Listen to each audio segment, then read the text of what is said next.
मिली और वो रिहा होकर घर भी पहुंच गए। लेकिन चैतन्य बघेल की रिहाई के साथ ही उनकी सियासी पारी की शुरुआत के भी कयास अब लगाए जा रहे हैं। इसे लेकर बयानबाजी का दौर भी शुरू हो गया है। भूपेश बघेल के धुर विरोधी माने जाने वाले टीएस सिंहदेव की भी इसे लेकर प्रतिक्रिया सामने आई है। सिंहदेव ने कहा कि बिट्टू यानी कि चैतन्य बघेल बड़े नेता के बेटे हैं और वो राजनीति में आ सकते हैं। सिंहदेव के बयान पर बीजेपी की भी प्रतिक्रिया सामने आई। कैबिनेट मंत्री रामविचार नेताम ने तंज कसा कि कांग्रेस की विचारधारा ही परिवारवाद है। मौका उनको मिलता है राजनीति में, आना तो बहुत लोग आते हैं जिनकी स्वीकारोक्ति बनती। किसी के आप पुत्र हैं, किसी के परिवार के सदस्य हैं, उसमें आपको अवसर मिल सकता है प्रवेश का। जगह बनाने के लिए लोगों के बीच में आपको स्वीकारोक्ति बनानी होती है। भूपेश जी के पुत्र हैं तो राजनीति में तो थे ही, कॉन्स्टिट्यूंसी का भी देखते थे, बाकी काम भी देखते थे। तो मैं भी गया था एक बार, तो बिट्टू के साथ ही मेरा दौरा था। कवासी लखमा तो कब से जेल में बंद, उनके लिए तो कोई पोस्टर नहीं लगा रहा है। तो इस प्रकार का जो चल रहा है, परिवार को किस तरह से लॉन्चिंग किया जाए, परिवार को कैसे बढ़ावा दिया जाए, ये कांग्रेस में ही चलता है। कहा था कि देश में सबसे बड़ी आंतरिक चुनौती नक्सलवाद से। कांग्रेस उस समय से इसको रेखांकित करके इस पे कार्य कर रही थी। आसान नहीं था इस पे काबू पाना। खेती होती रही है, बीज बोए गए थे, अब फसल काटने का समय है, तो काटने वाले कह रहे हैं हमने सब कुछ किया। राजनीति सबके लिए खुला है, किसी के लिए प्रतिबंध नहीं रहता राजनीति में आने का। तो बिट्टू के लिए भी वो जगह अवसर रहती है। कवासी लखमा जी हमारे विधायक, देवेंद्र यादव अन्य प्रकरणों में, लेकिन आपने बंदी बना दिया। किया आपने कि जांच कर रहे हैं, हम जांच कर रहे हैं, और जांच के दरमियान आपने उनको बंदी बना दिया। दोष सिद्ध नहीं हुआ है, आपने सजा। छत्तीसगढ़ हाईकोर्ट ने बहुचर्चित शराब घोटाले मामले में पूर्व सीएम भूपेश बघेल के बेटे चैतन्य बघेल को जमानत दे दी है, जिसके बाद उन्हें जेल से रिहा कर दिया गया है। दूसरी ओर इसी मामले में पूर्व आबकारी मंत्री कवासी लखमा अभी भी जेल में बंद हैं, जिसे लेकर अब सवाल उठने लगे हैं। चैतन्य बघेल की रिहाई और राजनीति में एंट्री को लेकर पूर्व डिप्टी सीएम टीएस सिंहदेव ने IBC 24 से बातचीत की और उन्होंने कई बड़े खुलासे भी किए हैं। टीएस सिंहदेव से जब पूछा गया कि चैतन्य बघेल यानी कि बिट्टू रिहा हो चुके हैं, लेकिन कवासी लखमा अब भी जेल के अंदर हैं, बिट्टू राजनीति में आने वाले हैं क्या? तो इस सवाल का जवाब देते हुए टीएस सिंहदेव ने एक बड़ा खुलासा किया है। इसके साथ ही उन्होंने इस बात का भी जिक्र किया है कि क्या जनता उन्हें स्वीकार करेगी या नहीं करेगी। चैतन्य बघेल की राजनीति में एंट्री के साथ साथ उन्होंने नक्सल मुक्त बस्तर अभियान पर भी बातचीत की है। उन्होंने कहा कि नक्सलियों के खिलाफ काम हो रहा है और अगर ऐसा है तो बहुत अच्छा है, क्योंकि नक्सलवाद नासूर है। जहाँ तक विचारधारा का सवाल है, तो जिन्होंने अब तक समर्पण किया है उन्होंने कहा है कि वो अपनी विचारधारा को नहीं छोड़ेंगे। इतना ही नहीं, टीएस सिंहदेव ने अरुण साव पर भी करारा तंज कसा है। उन्होंने अरुण साव को कह दिया है कि पहले अपना घर झांक ले, उसके बाद दूसरों के घरों में देखना शुरू करें। आप भी देखिए टीएस सिंहदेव का ये पूरा बयान। अरुण जी को मैं इतना ही कहूंगा कि आत्मविश्लेषण करें, पहले आत्मविश्लेषण करें। दूसरों के घरों में देखने के पहले अपने घर को देखना चाहिए। एक बार फिर से अमित शाह यहाँ पर आ रहे हैं और उन्होंने भाजपा की डबल इंजन सरकार ने दावा किया है कि मार्च 2026 तक नक्सलवाद खत्म हो जाएगा, सशक्त नक्सलवाद तो खत्म हो जाएगा। क्या लग रहा है, जो परिस्थितियां छत्तीसगढ़ की है, यदा कदा नक्सल घटनाएं होते रहती हैं, क्या लग रहा है ये संभव है? संभावना है, अभी काम हो रहा है और होगा तो बहुत अच्छा है।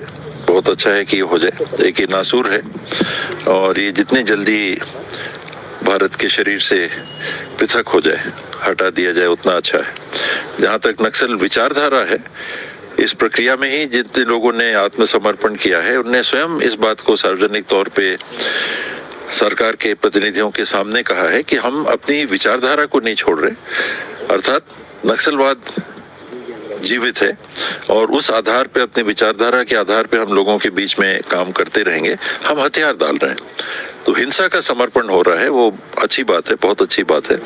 और ये नक्सल विचारधारा जो है ये भविष्य में कभी हिंसक ना हो, ये हम सबको सुनिश्चित करना होगा।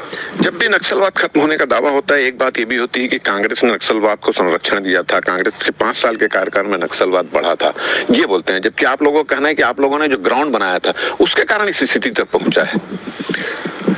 नक्सलवाद की समस्या से निदान पाने के लिए देश में राज्य और केंद्र की सरकारों ने साथ में काम किया है।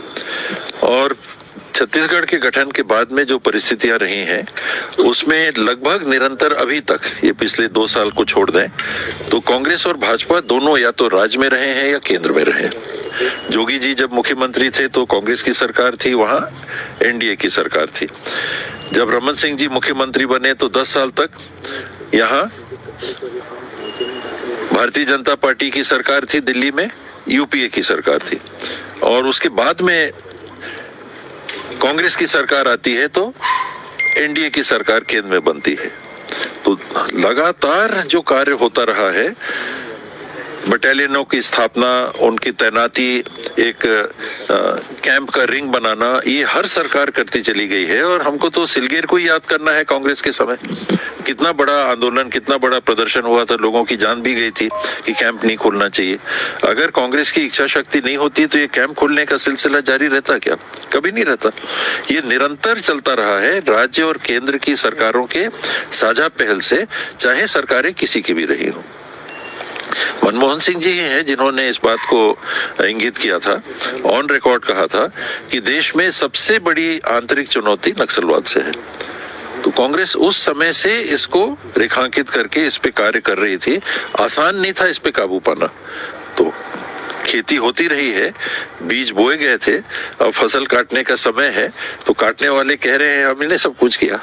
चलिए, आखिरी सवाल ये है कि बिट्टू जो है, चैतन्य बघेल, वो रिहा हो चुके हैं, मगर आपके एक बहुत वरिष्ठ नेता जो विधायक भी हैं, वो अभी भी उसी आरोप में अंदर, मतलब अभी भी जेल के अंदर हैं। क्या कहना है? और दूसरा, क्या लग रहा है कि बिट्टू जो है राजनीति में आना चाहिए? बिट्टू को ऐसी स्थिति में राजनीति सबके लिए खुला है, किसी के लिए प्रतिबंध नहीं रहता राजनीति में आने का। आपको मौके मिल सकते हैं कि आप किसी परिवार से जुड़े हुए हो, किसी व्यक्ति से जुड़े हुए हो, उनके पुत्र हो, पुत्री हो, रिश्ते में हो, आपको मौका मिल सकता है। बाकी आपको जगह लोगों के बीच में अपनी सोच स्वीकारोक्ता के आधार पे बनानी होती है। तो सबके लिए जगह खुली है, तो बिट्टू के लिए भी वो जगह, अवसर रहते हैं। अभी तक लगता नहीं था कि वो बहुत सक्रिय होना चाहते हैं, लेकिन अब बातें आ रही हैं। पहले वो भूपेश जी का काम देखते थे, कॉन्स्टिट्यूंसी में पूरा देखते थे, बाकी प्रबंधन करते थे, बिजनेस में ज्यादा रुचि ले रहे थे। स्वीकार करेगी क्या जनता?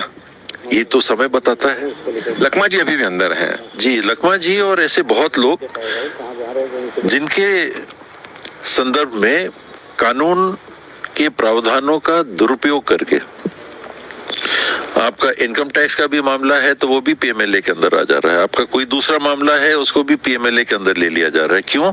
क्योंकि पीएमएलए में ये प्रावधान ड्रग ट्रैफिकिंग, राष्ट्रीय अंतर्राष्ट्रीय स्तर के ड्रग ट्रैफिकिंग को नियंत्रित करने के लिए जो कानून बनाया गया था, उसको आप हर छोटे बड़े आर्थिक अपराध से आप जोड़ दे रहे हो।